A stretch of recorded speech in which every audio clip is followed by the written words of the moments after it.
What if I told you that the reason Jesus was born in a stable has everything to do with why you feel invisible, inadequate, and guilty today? The world celebrates Christmas with lights, gifts, and an almost obligatory smile, but the original truth is much heavier and much more liberating. Jesus was not born in a palace surrounded by honor. He was born rejected, hidden, vulnerable. And before you think, I already know this story, let me ask you an uncomfortable question. Why did God choose to start this way? Because the cradle and the cross are not two separate episodes. They are the same movement, the same purpose, the same divine response to the same human wound.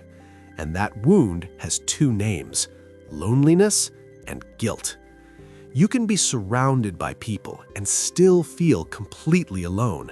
You can do everything right and still carry the feeling that it's not enough, that something inside you is broken and no one can fix it. The birth of Jesus was not a fairy tale. It was a rescue operation. And if you are here now, perhaps it is because deep down, you know you need to be rescued too. The Bible recounts the birth of Jesus in just a few lines, almost coldly, but every detail is laden with psychological and spiritual weight. Mary is pregnant. Joseph, wounded and confused, considers leaving her secretly until an angel explains what is happening. Even so, they must travel for miles because the government ordered it. No one asks if she is well, if she is healthy, or if she can endure the journey. When they arrive in Bethlehem, the city is full. Door after door slams shut in their faces.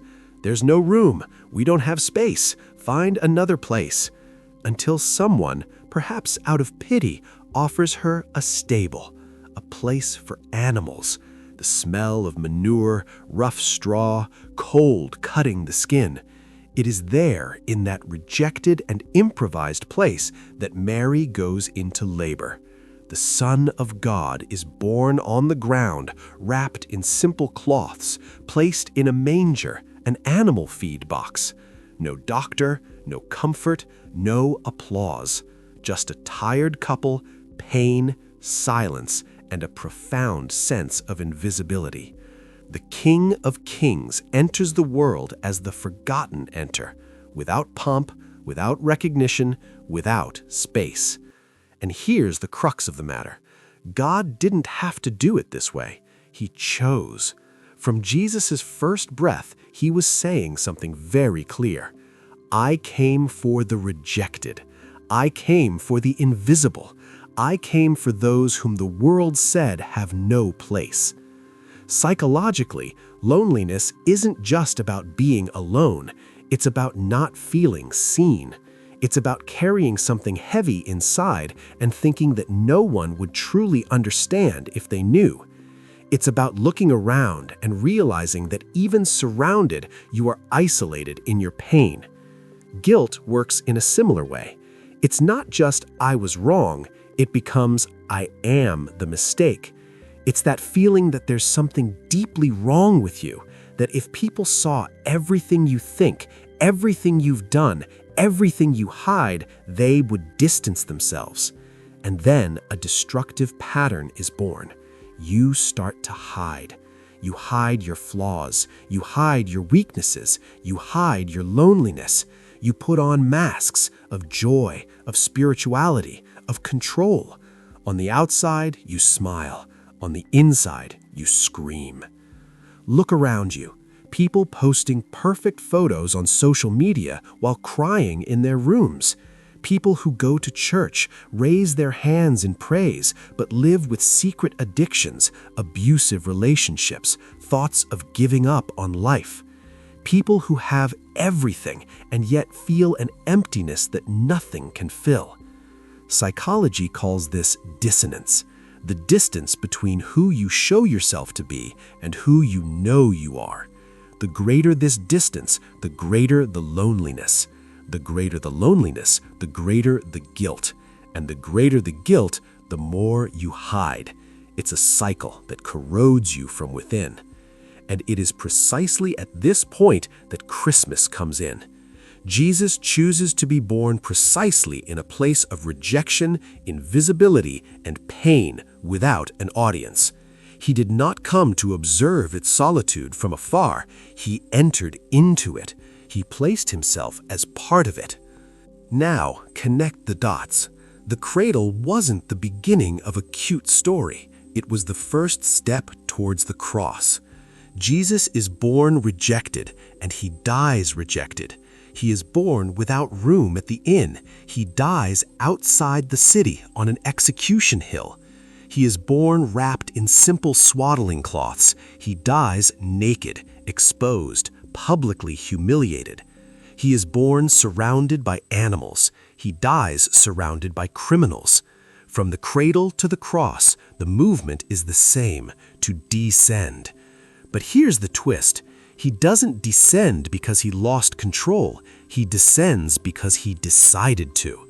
Philippians 2 explains, "He, being God, did not consider equality with God something to be grasped, but emptied himself, taking the form of a servant, being born in the likeness of men.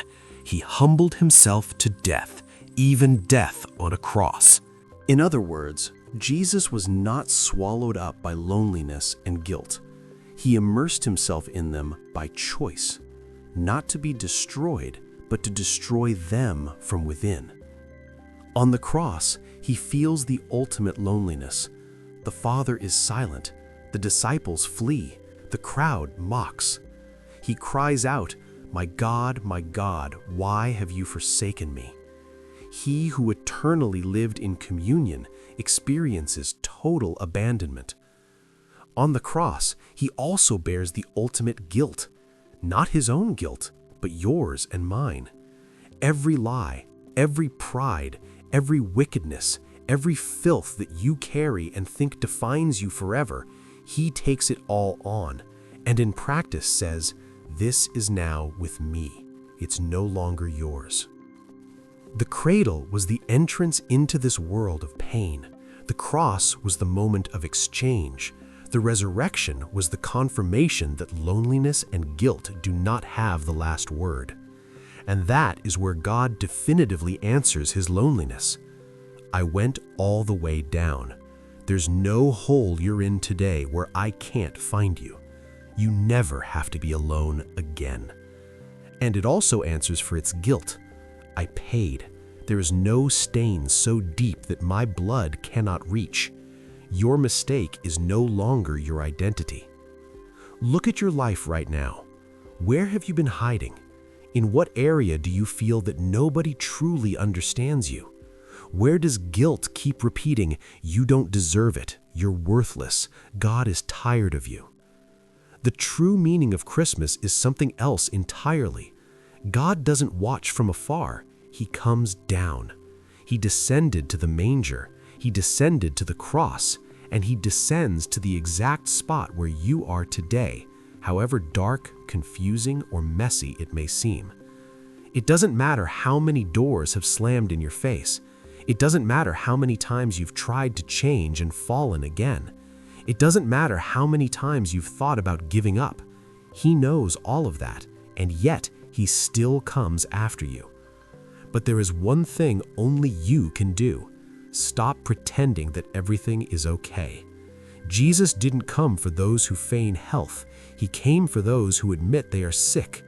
He didn't come for those who think they are perfect. He came for those who know they need mercy. Psychology can help you understand and manage pain. Religion can train you to appear strong.